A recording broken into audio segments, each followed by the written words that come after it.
Sa ilalim ng Executive Order No. 110, idineklara na ni Pangulong Ferdinand Bongbong Marcos Jr.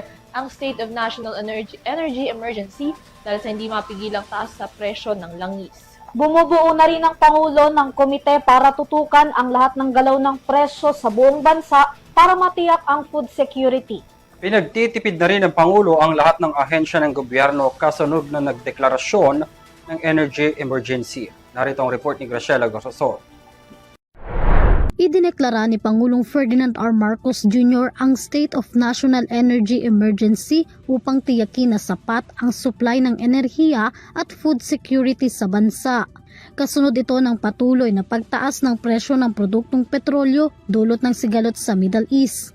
Sa ilalim ng Executive Order No. 110, ilulunsad ang Unified Package for Livelihood, Industry, Food and Transport o UPLIFT upang tugunan ang mga isyu sa enerhiya at mapanatili ang supply sa pinakaapektadong sektor.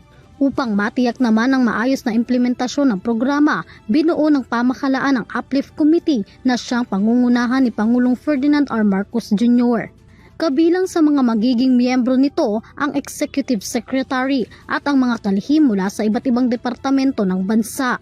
Kabilang narito ang Department of Energy or DOE, Department of Transportation or DOTR, Department of Social Welfare and Development or DSWD, Department of Agriculture or DA, Department of Finance or DOF, Department of Economy, Planning and Development or DepDef, at Department of Budget and Management or DBM. Sa kabila nito, itatalaga ang DepDef upang magsilbing sekretariat ng komite na siyang magbibigay ng mga kinakailangan ng programa mula sa technical at administrative support. Inatasan rin ng pamahalaan ang DOE na gumawa ng mga hakbang para tiyakin ang supply ng enerhiya sa bansa. Maging ang mga local government units or LGUs ay hinihikayat ng Pangulo na magpatupad ng mga hakbang batay sa national policies upang matiyak ang sapat na supply.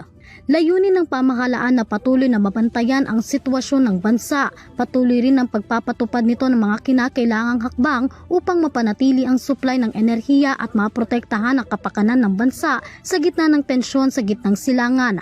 Para sa EuroTV News, Graciela Corazon, sumasaludo sa About Filipino.